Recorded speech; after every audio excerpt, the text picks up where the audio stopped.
Hey guys, good morning. Welcome to the mentor session with Gerry Morton. Great to connect with you guys today.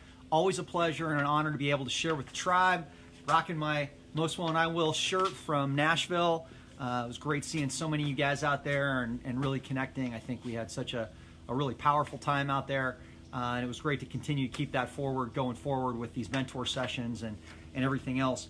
We had some really good questions, really a lot of stuff about kind of the mind space and engagement, keeping people really fresh and passionate about what you're doing on a daily basis. So I wanted to touch on those. But first, I wanted to kick off with my thought for the day, which is in the area of exercise. So one of the things I wanted to leave you with is the benefit today of interval training.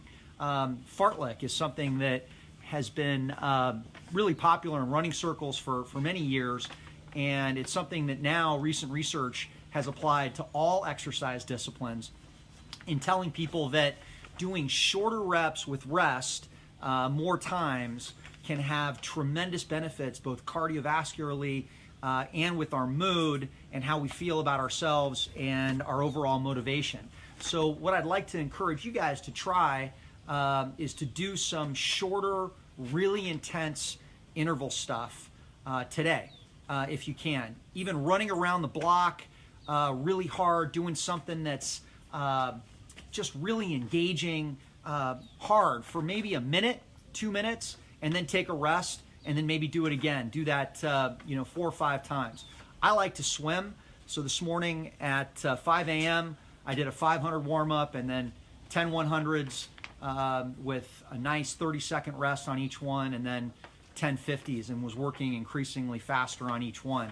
That's not something everybody needs to do, but it's something that all of us can do on a shorter level. Again, starting with running really hard around the block or doing something that's just really intense, something that's outside of our comfort zone, and then going from there. So encourage you guys to give that a shot today. Interval training, fartlek from running, and again, all recent research is now pointing to that being more valuable for us in a lot of ways than a lot of the longer, slower distance or grinding out an hour on the elliptical that people have been doing. And if you want to do it at the gym, you could do a couple of really hard burst sessions like that and then go do some weights, do some resistance training.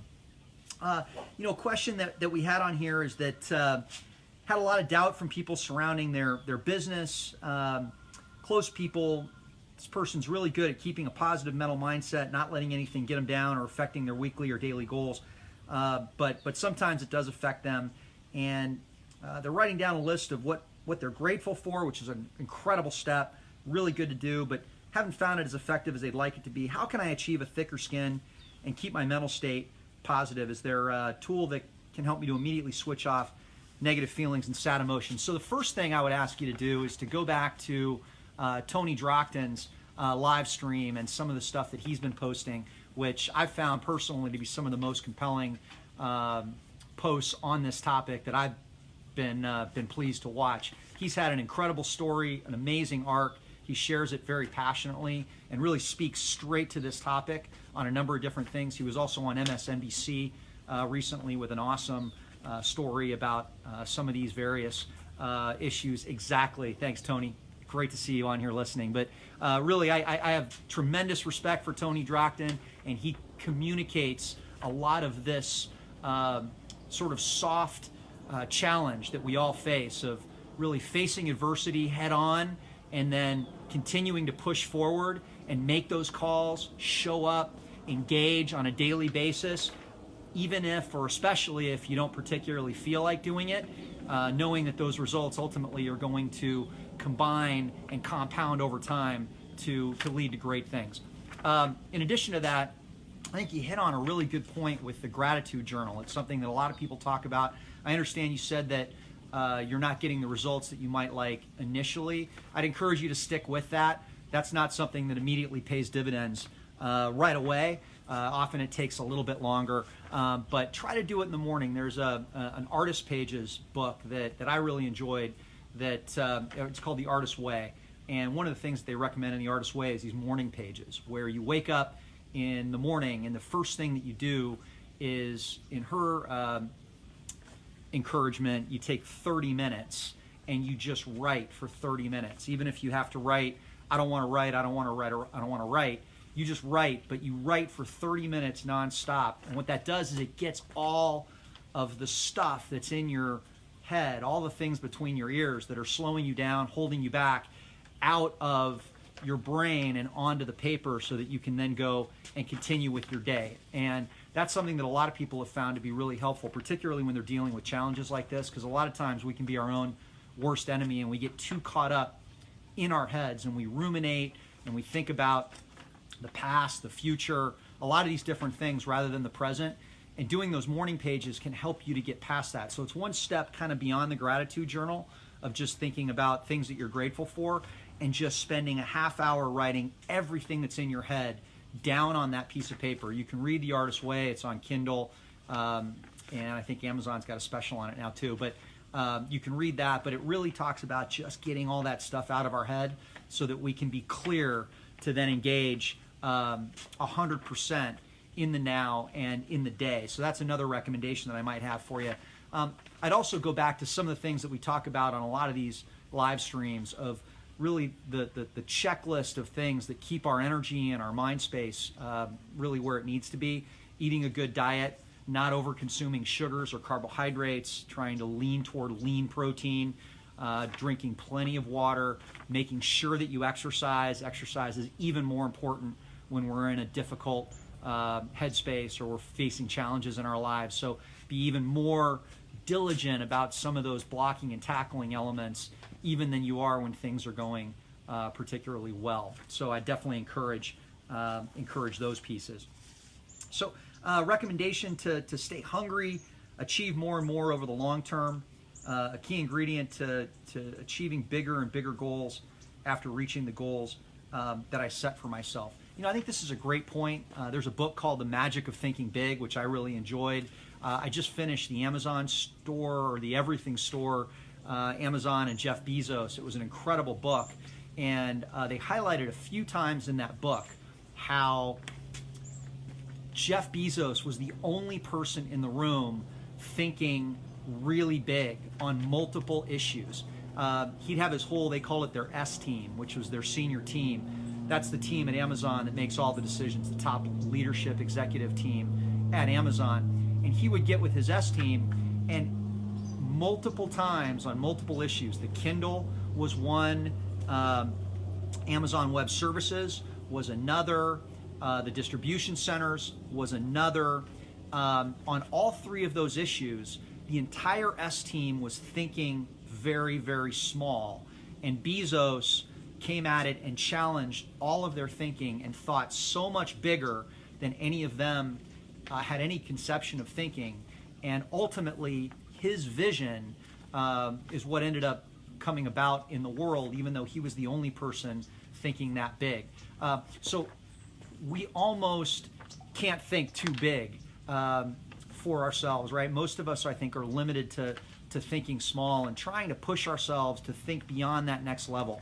You know, 5, 6 chess pieces out, right? Thinking about the bigger future is really, I think, something that we can all challenge ourselves to do. I guess the question of how to do that, I think that's where we get to a painted picture or a vision statement or some journaling, where people often do this in brainstorm sessions, where, you know, when you start a brainstorm session, you will often get a whole bunch of people in a room and tell them that no idea is off limits, that absolutely anything that you can think of goes up on the board. And we can whittle it down later, but we do that initial brainstorm session where everything goes on the board without exception, no matter how crazy it is. And from there, you start bringing it down. I'd encourage you to start with that for yourself and just do a journaling session in your journal. I use Day One, which I really like. It's a great app. There's a number of different ones that you can do if you want to do it digitally, or you can do it longhand, which a lot of people enjoy as well. But just get on and start journaling and tell yourself that you're going to think about the biggest possible future for yourself 10 years from now and what that might look like. And don't limit anything, don't hold anything back. Just throw out the biggest possible future that you can think of. And once that's done, I would imagine that you're going to have a lot of really valuable things in there that are not as harebrained as they might seem on the on the surface that you can actually then back in over the next 10 years and think, okay, what are the steps and the action plans that I can put in place to get that done? I heard something the other day that I liked, that tactics are what you do when you know where you're going. Strategy is what to do when you don't know where you're going. And a lot of people, I think I'm one of them, are really good at tactics. Like, I'm great at executing when I know the hill that I'm going to take. Some of the challenge sometimes is when I don't know which hill to take, trying to figure out where that's going to be, and that's purely in the realm of strategy. And one of the things that I think helps us with strategy is thinking really big and doing some of these journal sessions where you look out 10 years, think about what's possible, and come up with some grand strategic possibilities and then start backing into them. Tony Robbins is famous for a quote where he says that people tend to overestimate what they can do in a day, but underestimate what they can do in a decade. So 10 years of continued compounded focused growth can make an absolutely incredible difference, whereas any one day at a time, harder to do. So a lot of times, if you look at your day, think about how you can make yourself 2% better today. How can you improve a certain problem by 2%? We can all wrap our heads around doing that. Trying to say we're going to double this or triple this today might not make sense, but I'm just going to improve it a little bit, knowing that if I improve it continually over years, it's going to get there.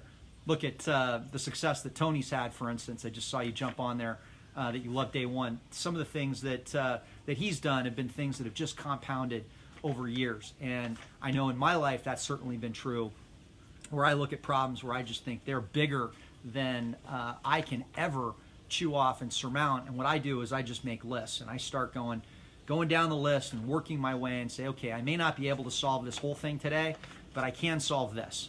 And here's something else that I can solve.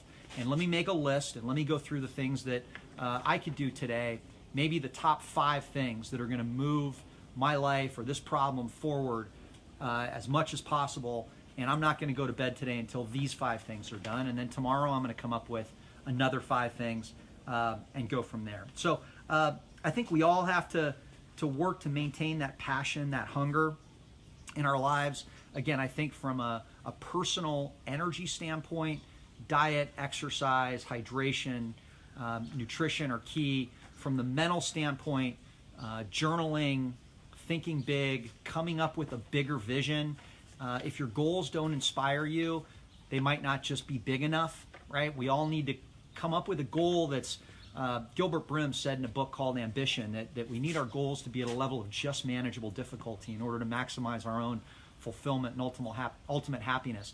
The just manageable difficulty level means that it's just hard enough that we have to really reach for it, but it's not so hard that it's unattainable or creates desperation or futility for us. So kind of setting that goal in the right place where we really feel like we have to stretch, but if we work really hard, we might get there. That might be it. And if your goals aren't inspiring you, they're probably not big enough. So I would encourage you to reach a little bigger or find something else to shoot for that really fires you up. You know, our life is just too short on this planet not to have big goals or do big things that really inspire us. So figure out who you want to be, where you want to go, what you want to do in your life, and set some goals around that. And even if you don't achieve them, the process of going after those goals is going to be a reward in itself. So that's my answer to that question. You know, the next couple questions are about food prep. Food prep can be really challenging. It's one of the reasons I do so many shakes in my life. Cheers. They're a lot easier than prepping food. Certain types of lifestyles, like a vegetarian vegan lifestyle, for instance, comes with an almost insurmountable level of food prep if you're going to do it healthfully. A lot of vegan people who choose that lifestyle for ethical or religious considerations or nutrition tend to overload on the carbs because it's easier, because they can just load up on bread and pasta or rice, because eating a vegan lifestyle that's healthful is very, very challenging and requires a lot of food prep in order to get a proper balance of nutrients. It's just really hard. Eating a paleo approach with lots of lean protein is much easier, but again, still challenging. So again, I tend to lean on shakes a lot because they just help me to feel so good and get the nutrients, the energy that I want. Some of the food prep services are also fantastic if you can find one that works. I mean, again, a lot of them now tend to have a paleo bent that's low glycemic, lower in sugar. I think it's where a lot of the mainstream consciousness has moved, because I think people have seen the real power of managing our insulin levels, ensuring that we don't spike those insulin levels with too much sugar, watching the glycemic load on food, eating more fat, better quality fats, less refined carbohydrates. And then because people, once they do that, they see pretty much right away an improvement in how they feel, how they look at the world, their attitude, their mood, their physique. These things happen very quickly. So fortunately, there's a lot more of that in the marketplace, and most of these food prep services have approaches like that, which are great. I think they're great if you can find one that follows, again, those types of principles. Many of them are rather expensive, but they do make things a lot easier. Here are a couple that people are posting of some good food prep services, which, again, worth giving a shot. This person has a goal to get in great shape and lose weight. Their suggestion is thinking, hey, maybe I'll make my complete diet 2 protein shakes with the green superfood a day, plus a protein bar and 1 really big salad with chicken or shrimp topped with a low-calorie dressing and lots of water. Does that sound like a proactive plan? You know, that actually sounds like a fabulous plan. In fact, I did a competition with my form group. It's a CEO group that I belong to, and we all competed over a 4 or 5 month period to bring our body fat down to the lowest possible level. So there were 2 rewards that were given. I think it was $1,000 for each, but it was really about the process and really just kind of the bragging rights.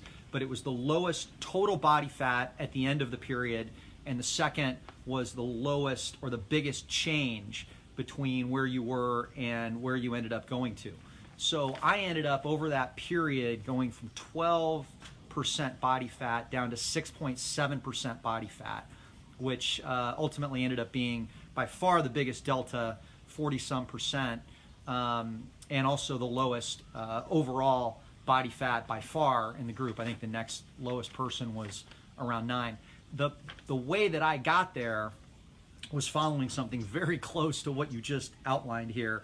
I did more than 2 protein shakes per day, but with the protein bar, salad, big salad, and lots of water. I also kind of integrated the intermittent fasting, where I would tend to do all my meals between 3 and 7 per day that were not completely sugar-free or low glycemic. So I would have protein shakes in the morning or during the day with lots of water, and then I would leave any solid food to that kind of 3 to 7 or 4 to 7 window every day. And again, with lots of water and incorporating exercise and big salads if I ended up going out and having lunch for some reason. So that ended up working really well for me. Combined with exercise, I exercised an hour a day, I think every day for 60 days in a row. I was just really religious about it and focused. So between the exercise, the intermittent fasting, the focus on lean protein, lots of hydration, and ensuring that I never ate after about 7 o'clock at night and slept well, woke up in the morning, exercised in the morning, that ended up working really well for me and allowed me to get down to that 6.7%, which was a low for me. I previously had a hard time getting below about 8% until I really focused on it and got regimented with this. So that ended up working out really well. So in response to your question, I think that's a great approach. I think it would do really well. One of the things I've mentioned before, but I'll encourage you guys just to think about if you're integrating intermittent fasting, is to make sure you eat enough. Some people go from intermittent fasting and kind of stray a little too far into fasting, which is not good. The whole point of intermittent fasting is to lower your blood sugar throughout the day so that your body continues to burn fat as a fuel source rather than stored muscle glycogen or blood sugar, so that you continue to drop your overall fat stores without lowering your base metabolic rate. Now, if you fast for multiple days, that will lower your base metabolic rate as your body tends into starvation mode. And that's something that ends up having other deleterious effects, because then when you go back to a normal diet, you end up piling all the weight right back on. So you don't want to do that. That's one of the great things about intermittent fasting, is that you still eat every day, but you try to combine it into one bigger meal so that your metabolism stays high, your BMR stays high, you get all the nutrients that you need, but you get that full 20-hour period of burning primarily fat. So you're kind of getting the best of both. So when you are doing intermittent fasting, make sure you're not hungry during that big meal. Make sure that you eat plenty of food. Just don't eat refined sugars or carbs. Eat plenty of proteins, vegetables, and other good nutrients, good fats. Love fats. Lots of guacamole, one of my favorite foods, stuff like that. So that's something I just kind of encourage you guys to think about. Another question about meal prep services. Trying to work on your diet. It's just this person eats a lot of food. I get it. I eat a lot of food myself. But if there was a proportion meal, might stick to it a little bit better. One benefit of meal prep services is just limited. One of the things I'll share with you on that is that I don't tend to limit the amount of food that I ever eat. I eat a lot more food than a lot of people. I know most people that see me think I eat pretty fast, and I eat a lot. But again, I think it's the quality of the food that I focus on. And I think if you're eating the right quality of food, it really shouldn't matter how much you're eating, because if you're eating the right quality, it's going to keep you healthier and you're going to get full at a certain point.